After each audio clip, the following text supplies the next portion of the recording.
अस्सलाम वालेकुम। Hello guys, come to back my channel Kingsology. आज की इस वीडियो में हम बताएंगे आपको इंट्रोडक्शन कि ज़ू जियोग्राफी जो है वो क्या चीज़ है। उसका इंट्रोडक्शन आज की इस वीडियो में हम डिस्कस करेंगे। तो वीडियो को स्टार्ट करने से पहले मेरे चैनल किंग्सोलॉजी को सब्सक्राइब करें। अगर आपको वीडियो अच्छी लगती है तो उसको लाइक करें एंड शेयर करें। तो स्टार्ट करते हैं इंट्रोडक्शन। तो देखिए, ज़ू जियोग्राफी, ज़ू का मतलब आपको पता लगना जाना चाहिए कि जब ज़ू आ गया ना तो इट्स मीन कि यहाँ पे एनिमल्स की बात हो रही है। एंड उसके बाद अगर जियो आया है तो इट्स मीन के अर्थ की बात हो रही है। ग्राफी आ गया है तो मीन्स के ग्राफ जिस तरह नहीं होते, ठीक है, बिल्कुल सेम इसी तरह किसी लोकेशन को देखने के लिए जो है ना ये चीज़ें यहाँ पे अप्लाई की जा रही हैं। तो ये तीनों चीज़ें जब आएंगी तो इससे आपको पता लग जाना चाहिए कि यहाँ पे हम क्या चीज़ डिस्कस करेंगे कि हम एनिमल्स की अर्थ के ऊपर डिस्ट्रीब्यूशन जो है उसको देखेंगे। तो इस सारे को हम क्या कहते हैं, ये सारी क्या है, जू जियोग्राफी है, जिसमें हमने क्या देखा, डिस्ट्रीब्यूशन देखी है एनिमल्स की। तो देखें कि जितनी भी डिस्ट्रीब्यूशन है, अब अर्थ जो है उसके डिफरेंट पार्ट्स हैं, वहाँ पर डिफरेंट जो लोकेशंस हैं और डिफरेंट लोकेशंस पे डिफरेंट तरह के टेम्परेचर्स हैं और डिफरेंट टेम्परेचर्स पे फिर डिफरेंट तरह के जो एनिमल्स हैं वो प्रेजेंट हैं। तो उन सब की जो लोकेशन है, उनका जो हैबिटाट है, उनकी फूड है, उस सारे को हम इस वीडियो के अंदर डिस्कस करेंगे। एंड जू जियोग्राफी में हम ये सारी चीज़ें जो है वो पढ़ते हैं। देखें, एक सिस्टम होता है जिसको हम कहते हैं GIS सिस्टम, यानी कि जियोग्राफिक इंफॉर्मेशन सिस्टम। एंड ये वो सिस्टम है जो हमें बताता है कि एनिमल्स की लोकेशन किस टाइम पे किस जगह पे है, कि मतलब वो कौन से एरिया में प्रेजेंट है। एंड उससे हमें जितनी भी उनकी लोकेशन की इंफॉर्मेशन होती है, जो मतलब उनका जो हैबिटाट है, उनकी फूड है, उनके जितने भी सोशल जो बिहेवियर्स होते हैं, उनमें जितनी जितनी चीज़ें हैं जिसको हम कहते हैं एनिमल बिहेवियर, और उनकी फूड, उनका रिलेशनशिप्स, उनकी सेक्सुअल लाइफ, उसके सब के बारे में हमें ये इंफॉर्मेशन प्रोवाइड करता है। इस वजह से हम इसको कहते हैं GIS, यानी जियोग्राफिक। सबसे पहले जो है ना वो तो लोकेशन के बारे में इंफॉर्मेशन देगा। तो ये वो सिस्टम है। नेक्स्ट जो है वो हम देखेंगे इकोलॉजिकल वैलेंसी। देखें, जो लाइफ है ना वो बड़ी कम्प्लेक्स है, बहुत कम्प्लेक्स लाइफ है। एनिमल्स हैं, वो एक जगह रह रहे हैं, उनकी एक ख़ास किस्म की लोकेशन है, वहाँ पे वो रहते हैं। तो उनका बिहेवियर, उनकी सेक्सुअल लाइफ आ जाती है, उनकी फूड आ जाती है, उनका उनके बेबीज़ के साथ रिलेशनशिप, उनका फीमेल्स के साथ या मेल के साथ रिलेशनशिप, दूसरे एनिमल्स के साथ रिलेशनशिप। इनफैक्ट कि ए बायोटिक फैक्टर मीन्स कि आप वाटर की बात कर रहे हो, ऑक्सीजन की बात कर रहे हो, कार्बन जो है हमारे पास आती है, कार्बन डाइऑक्साइड हो गई, इसके अलावा नाइट्रोजन हो गई। इन सब के साथ भी आप compete कर रहे हो। वहाँ का टेम्परेचर क्या है, क्लाइमेटिक कंडीशन कैसी है, फॉरेस्ट है, रेवेरियन है आपका इन्वायरमेंट, या फिर किस तरह का है। तो वो सारी चीज़ें जो हैं इन्फेक्ट होती हैं, और उस सारे की वजह से एक लिविंग जो ऑर्गेनिजम्स होते हैं उनके ऊपर बड़ा अफेक्ट आता है। लिविंग का भी आता है, नॉन लिविंग का भी आता है। तो उस पूरे को हम क्या कहते हैं, वैलेंसी है, एक बहुत बड़ा ग्रुप है जो क्या करते हैं इकोलॉजिकली, इकोलॉजी मीन्स के इन्वायरमेंटल, ठीक है, उनके ऊपर इन्फ्लुएंस रखते हैं। अगर टेम्परेचर टू हाई हो जाए, 50 क्रॉस हो जाए, तो वहाँ पे रहना नामुमकिन है, ठीक है। एंड इसी तरह अगर टेम्परेचर जो है वो 0 डिग्री सेल्सियस से डाउन चला जाए तो वहाँ पे भी रहना मुश्किल है। मीन्स कि जस्ट मैं आपको टेम्परेचर की एग्जांपल दूँ तो वहाँ पे भी कितनी जो है मसले आ जाते हैं। इस वजह से क्या होता है कि इकोलॉजिकल वैलेंसी जो है वो देखी जाती है कि जो भी लिविंग कंडीशंस हैं वो किस टाइप की हैं और उनकी कम्प्लेक्सिटीज़ क्या हैं। मीन्स कि वो किस तरह से कम्प्लेक्स हैं, किस तरह से वो अफेक्ट कर रही हैं किसी भी लिविंग ऑर्गेनिज्म को on that location. Now we discuss about the aims and the objectives of the zoo geography. Zoo geography पढ़ने के मकसद क्या है, कौन कौन से objectives हैं। First of all we discuss about the evolution। हमें एवोल्यूशन का बहुत ज़्यादा पता लगता है कि एवोल्यूशन क्या है, ठीक है। एवोल्यूशन देखें, एवोल्यूशन मतलब हम ये कहते हैं कि सबसे पहले जो ऑर्गेनिजम्स आए थे अर्थ पे वो बड़ी ही सिंपल थे, सिंपलेस्ट फॉर्म थी, ठीक है। वो हम कहते हैं स्टार्ट हुई है, जिस तरह हम कहते हैं ना यूकैरियोट, प्रोकैरियोट, वहाँ से वो चीज़ स्टार्ट हुई है, बैक्टीरिया से स्टार्ट हुई है, और उसके बाद अभी ह्यूमंस पे जो है वो ख़त्म हो रही है। इनफैक्ट अभी भी एवोल्यूशन कंटिन्यू है, अभी भी काफ़ी सारी ऐसी चीज़ें हैं जो हमारे सामने आ रही हैं और आने वाली हैं। तो एवोल्यूशन जो है वो कंटिन्यूस रहती है, मीन्स कि चेंजिंग। जो बॉडी है, लिविंग ऑर्गेनिजम्स हैं, उनमें जो चेंजेस होती हैं उनको हम कहते हैं ये क्या है, ये एवोल्यूशन है। तो हमें जू जियोग्राफी से एवोल्यूशन का अंदाज़ा होता है कि किस तरह से एनिमल्स पहले थे और अभी वो किस तरह से हैं, उनके फॉसिल्स रिकॉर्ड हमें मिल जाते हैं। और उनकी लोकेशन से हमें पता लगता है कि पहले वो इस एरिया में रहते थे, फिर वो उस एरिया में चले गए। मतलब ये कि उन्होंने अडेप्टेशंस की हैं, उनके अंदर चेंजेस आई हैं। पहले उनके एंसेस्टर इस तरह से थे, अभी जो डिसेंडेंट है वो इस तरह से है। तो उसकी एवोल्यूशन हमारे सामने क्लियर हो जाती है। साथ में जो स्पेटियल इफेक्ट होते हैं, देखिए स्कैप्स हैं, मीन्स कि आप जो लैंड्स हैं, ठीक है, उनके बारे में पढ़ते हो कि सबसे पहले ये कहा जाता है कि तमाम जो लैंड्स थे वो कनेक्टेड थे। एक बहुत बड़ा लैंड मास था जिसको कहते हैं पेंजिया, और वो पेंजिया जो है उसमें क्या हुआ, अर्थक्वेक हुए, ठीक है। उसके अलावा जो है बहुत सारे फ्लड्स भी आए थे, और साथ में जो है जितना भी लावा वगैरह की एग्जांपल दी जाती है, मैग्मा वगैरह की, तो वो सारे कुछ ऐसे इवेंट्स हुए थे, कुछ ग्लेशियर्स बने थे जिसकी वजह से वो ब्रेक डाउन हो गया। जब ब्रेक डाउन हुआ तो 7 कॉन्टिनेंट बने हैं जो को आज हम स्टडी करते हैं। तो उनकी लोकेशन जो थी वो पहले इस तरह नहीं थी जिस तरह के अब मौजूद है। तो जितने लैंडस्केप हैं उन सब का हम देखेंगे कि अफेक्ट क्या हुआ था लिविंग ऑर्गेनिजम्स पे, जिसकी वजह से उनकी डिस्ट्रीब्यूशन इस तरह से हो गई है। देखिए ऑस्ट्रेलिया के मुख्तलिफ जितने भी एनिमल्स हैं उन सब का जो वो हम देखते हैं, उनकी जब हम फिजियोलॉजी देखते हैं, उनके जो सेलुलर लेवल पे हम उनको चेक करते हैं, तो वो सारी जो ओरिएंटल कॉन्टिनेंट है उसके साथ बहुत मिलती होती है। मीन्स ओरिएंटल में जो है चाइना आता है, इंडिया आता है, पाकिस्तान आता है, और ऑस्ट्रेलिया जो है वो तो है ही एक अलग कॉन्टिनेंट है और एक कंट्री भी है। तो इन दोनों के जो स्पीशीज हैं वो आपस में मिलते हैं। इट्स मीन कि ऑस्ट्रेलिया की जो प्लेट थी वो पहले ओरिएंटल के साथ एसोसिएटेड थी, वो बाद में सेपरेट हुई, जिसकी वजह से वो ऑर्गेनिजम्स जो हैं वो सेपरेट हो गए और उनके दरमियान एक ओशियन जो है वो आ गया। इकोलॉजिकल कंडीशंस देखेंगे, इकोलॉजी देखेंगे कि इकोलॉजी कैसे है, मीन्स कि इन्वायरमेंट का क्या इफेक्ट है उनके ऊपर, एयर क्या इफेक्ट कर रही है, विंड क्या कर रही है। जैसे देखें स्ट्रॉम आता है, जो होते हैं बर्ड्स वो उसमें क्या करते हैं, वो फ्लोट कर लेते हैं, ठीक है। एयर फ्लोटिंग होती है, एयर फ्लाइंग होती है, जिसमें वो क्या करते हैं, वो दूर दराज एरिया में जाके गिर जाते हैं, दूर दराज एरिया में पहुंच जाते हैं। फ्लड आते हैं, इसी तरह जो स्नेक्स वगैरह होते हैं वो उसमें बह जाते हैं, बहुत सारे एनिमल्स बह जाते हैं, वो एक एरिया से दूसरे एरिया में ट्रांसफर हो जाते हैं। इसी तरह रिवर्स होते हैं, उनमें भी फिशेस होती हैं, वो एक जगह से दूसरी जगह इस तरफ मतलब वो स्विमिंग करती हुई जो है वो एक एरिया से दूसरे एरिया में पहुंच जाती हैं। तो इस तरह से देखें कि इकोलॉजिकल कंडीशंस हैं, मतलब इकोलॉजिकल कुछ ऐसे मसले हुए हैं जिसकी वजह से वो डिस्ट्रीब्यूट हो गए हैं। तो हमें इकोलॉजिकल कंडीशंस ही पता लगती हैं, वो इस तरह से कि जब वो वहाँ पे मौजूद थे तो उस वक़्त उसकी जितना भी एनवायरनमेंट था उसकी कंडीशन क्या थी, वो हार्श थी जिसकी वजह से वो चले गए, या कोई उनको मुसीबत आ गई जैसे कि कोई स्टॉर्म आ गया है, कोई फ्लड आ गया जिसकी वजह से वो ज़बरदस्ती, ठीक है, वो हम ये कह सकते हैं कुदरत की पावर से एक दूसरे से ना दूर हो गए, दूर दराज इलाकों में पहुंच गए, या फिर वो अपनी मर्जी से गए हैं, उनके दरमियान कोई कंपटीशन आ गया था, मीन्स कि फूड कम पड़ गई थी, लोग ज़्यादा हो गए थे, खाना कम था, इस वजह से उन्होंने क्या किया कि वो जगह से दूसरी जगह चले गए।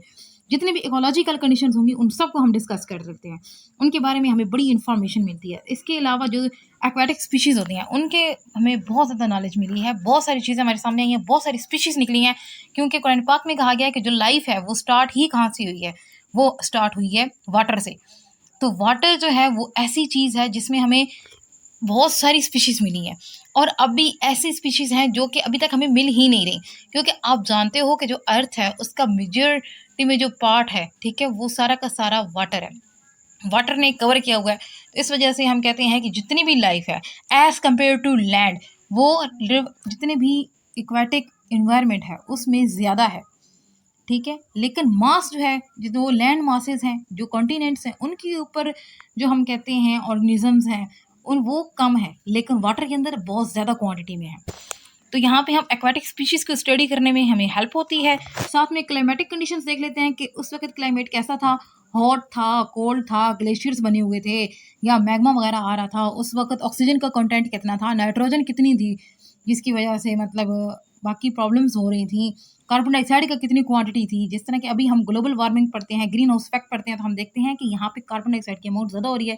डेट्स वाई की गर्मी जो है उसकी जो रेंज है, ठीक है, टेम्परेचर की जो रेंज है, वार्मर टेम्परेचर ज़्यादा हो रहा है, ग्लोबल वार्मिंग ज़्यादा हो रही है। इस तरह हमें उनकी क्लाइमेटिक कंडीशंस का पता लग जाता है, और साथ में हम ये देखते हैं कि जियोग्राफिकल डिस्ट्रीब्यूशन उनकी क्यों हुई, किस वजह से हुई, तो वो सारा कुछ जो है वो हमें इसके थ्रू पता लगता है। उसमें हमें सारी चीज़ें क्लियर हो जाती हैं कि किस वजह से, जब हम ये ऊपर वाली सारी चीज़ें पढ़ लेंगे ना, तो उसमें हमें पता लगेगा कि आखिर कोई क्लाइमेटिक चेंज था, या कोई लैंडस्केप का इशू हुआ, या इकोलॉजिकल कोई इशू हुआ, या एवोल्यूशन हुई, ये क्या हुआ जिसकी वजह से वो डिस्ट्रीब्यूट हो गए। तो यहाँ पे हम उनकी ओवरऑल डिस्ट्रीब्यूशन जो है इसको डिस्कस करते हैं कि वो किस तरह से हुई है, और कौन कौन से एरिया में हुई है, ठीक है। जियो मीन अर्थ, तो ग्राफिक मतलब यही है लोकेशन, तो अर्थ की कौन सी लोकेशन पे उनकी डिस्ट्रीब्यूशन हुई है, किस जगह वो स्प्रेड हुए हैं और उन्होंने आगे से अपनी न्यू जो हम कहते हैं कॉलोनीज बना ली हैं, सोसाइटीज़ बना ली हैं और वहाँ पे वो सर्वाइव करना स्टार्ट कर दिया उन्होंने। एक और जो लास्ट एम है उसमें आता है एंथ्रोपोलॉजी। एंथ्रोपोलॉजी जो है इसमें हम ये देखते हैं कि ऐसी कौन सी पोल्यूशन थी या पोल्यूशन के ऐसे कौन से इफ़ेक्ट थे जिनकी वजह से एनिमल्स को डिस्ट्रीब्यूट होना पड़ा है। तो ये भी उसका एम होता है, उसमें हमें ना जितनी पोल्यूशन थी, जो इवेंट्स हुए हैं, उन सब के बारे में हमें इंफॉर्मेशन मिलती है। So next topic is that the branches of zoogeography. Now we discuss the branches of zoogeography, and first of all we discuss about the descriptive. Descriptive is related to the arrangement of the animals in the different location of the earth. हम यहाँ पे ना ये देख रहे हैं कि उनकी जो है डाइवर्सिटी क्या है। देखें यहाँ पे हम ये देखेंगे कि ऐसी उनकी डाइवर्सिटी क्या थी, उनकी अरेंजमेंट क्या है, किस तरह से वो डिस्ट्रीब्यूट हुई हैं, सारी की सारी डिस्क्रिप्शन देनी होगी, डिटेल में सारी चीज़ें डिस्कस करनी होंगी, बतानी होंगी, स्पेशल डिस्ट्रीब्यूशन के बारे में बताना होगा, उनकी जो स्पीशीज़ की टाइप्स हैं वो देखेंगे, साथ में इकोलॉजिकल जो इफेक्ट्स हैं, उनके हैबिटाट के कौन से इफेक्ट थे जिसकी वजह से उनको डिस्ट्रीब्यूट होना पड़ा। तो यहाँ पर हमने पूरी की पूरी डिस्क्रिप्शन देनी होगी, उनमें इंट्रैक्शंस बताने होंगे, उनके लिंक्स जो हैं, ठीक है। And we try to link established, हम लिंक बना लेंगे कि किस तरह से चीज़ें जो हैं वो डिस्ट्रीब्यूट हुई हैं, एनिमल्स को क्यों मजबूर किया गया कि वो एक जगह से दूसरी जगह पर चले जाएं। उसके बाद नेक्स्ट जो है वो हम देखेंगे कोरोलॉजी। कोरोलॉजी जो है इसमें हमने बेसिक देखनी है कि ऐसे कौन से कॉजल रिलेशनशिप्स थे जिसकी वजह से ये जो एनिमल्स हैं वो डिस्ट्रीब्यूट हुए हैं। जू जियोग्राफी जो है वो हुई है। देखिए यहाँ पे हम ये देखेंगे कि हम ना रिलेशनशिप बनाएंगे, एक तो जू जियोग्राफिकल फिनोमेना में, ठीक है, और पार्टिकुलर रीजन में कि किस रीजन में किस तरह से एनिमल डिस्ट्रीब्यूट हुए हैं। और इसके लिए हमें क्या करना होता है कि हम डिफरेंट प्लेसेस और डिफरेंट रीजन्स जो होते हैं उनकी स्टडी करते हैं। इसको हम कहते हैं रीजनल जियोग्राफी भी कहते हैं। एंड आप ना क्रोलॉजी का मतलब होता है, क्रो का मतलब होता है स्पेस, प्लेस, ठीक है। एंड लॉजी जो है ये तो एक तरह का सुफिक्स है जो का मतलब होता है कि स्टडी ऑफ। तो हम एक पर्टिकुलर रीजन की जो है ना स्टडी करते हैं और उसमें देखते हैं कि एनिमल्स किस तरह से डिस्ट्रीब्यूट हुए हैं। फोनेस्टिक्स जो होते हैं इसमें देखें कि इसमें ना हम एनिमल स्पीशीज़ के देखेंगे कि एनिमल्स की स्पीशीज़ वर्ल्ड के कौन कौन से पार्ट में रह रही हैं, उनके हैबिटेट क्या है, उनके फूड क्या है, वो किस तरह से रह रही हैं, उनकी किस तरह का टेम्परेचर है, क्लाइमेटिक कंडीशन कैसी है, ये सारा कुछ हमें बताना होता है। ये भी डिस्क्रिप्टिव जू जियोग्राफी की एक ब्रांच भी कह सकते हैं इसको। सिस्टमेटिक में हम उनके ग्रुप्स के बारे में पढ़ेंगे कि इनके कौन कौन से ग्रुप्स हैं, किस तरह से ग्रुपिंग में उनकी जो है डिस्ट्रीब्यूशन हुई है। एंड लार्ज ग्रुप में जो है एनिमल्स की वो हम ज़्यादातर डिस्कस करते हैं, बर्ड्स कहते हैं, एव्स हो गए, रिप्टाइलिया हो गया, एम्फीबिया हो गया, मैमल्स हो गए, उनके बारे में देखते हैं। एंड देखें जैसे कि कैंगरू है, कैंगरू एक मैमल्स है, प्लेसेंटल, मोनोट्रीम और जो हमारे पास आ जाते हैं मार्सुपियल्स। ये 3 तरह के मैमल्स हैं जो कि सबसे ज़्यादा ऑस्ट्रेलिया में पाए जाते हैं। तो उनकी जो है ना वो एक रीजन है, वो उनका रीजन क्यों है, उसका टेम्परेचर की वजह से, उसकी फॉरेस्ट की वजह से, वो उन पे उनकी जो स्पेसिफिक फूड है वो भी वहाँ पे मौजूद है। तो ये सारी चीज़ें जो है ना ये हमें यहाँ पे देखनी होती हैं, ठीक है। सिस्टमेटिक में हमने ग्रुपिंग जो है ना वो देखनी होती है। और उसके बाद हम देखेंगे बायोसिनोटिक। देखें बायो का मतलब क्या होता है, ठीक है। Bio means life. अब लाइफ जो है ना वो डिफरेंट टाइप की हो सकती है।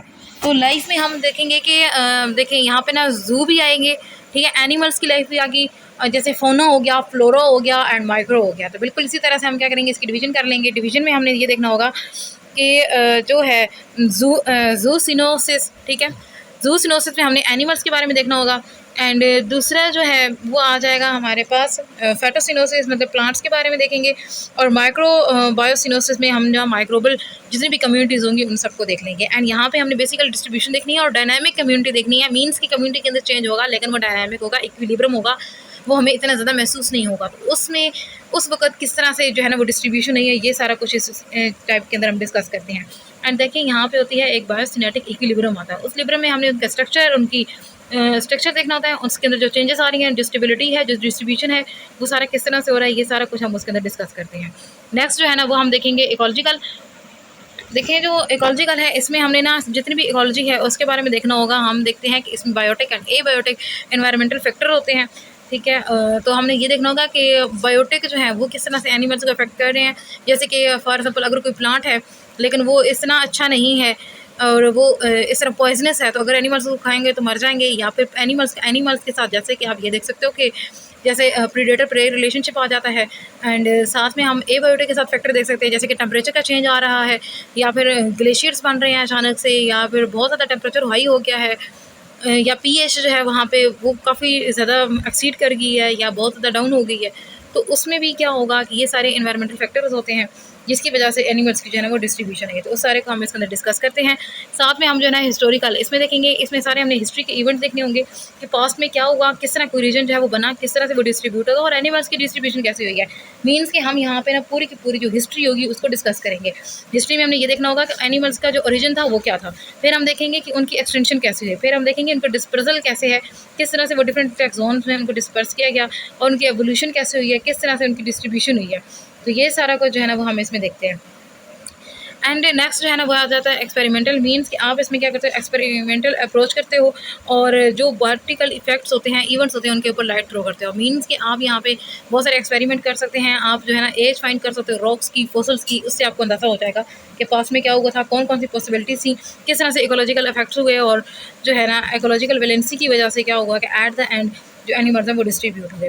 साथ में हम देखेंगे अप्लाइड में एप्लीकेशंस जो है डिस्ट्रीब्यूशन की वो किस तरह से हैं, कि पास्ट में किस तरह थी और प्रेजेंट में अभी किस तरह से हैं। देखिए इससे हमें ये पता लगता है, जैसे हम ना कोई भी पैरासाइटिक जो है प्रॉब्लम देखेंगे या फिर डिजीज़ कैरिंग जितने भी एनिमल्स हैं उनके बारे में देख लेते हैं कि शायद किसी डिजीज़ की वजह से वो सेपरेट हो गए थे या किसी ना मतलब पैरासाइटिक इफेक्ट हुआ जिस वजह से जो हेल्दी थे वो सेपरेट हो गए, जो मतलब अनहेल्दी थे वो एक जगह पे रह गए, या इस तरह से उनके दरमियान कोई डिस्ट्रीब्यूशन हुई है, या फिर डोमेस्टिकेशन की वजह से कुछ हुआ है कि हिस्ट्री ऑफ डोमेस्टिकेशन क्या है, किस तरह से एनिमल्स जो है वो पेट एनिमल्स बन गए।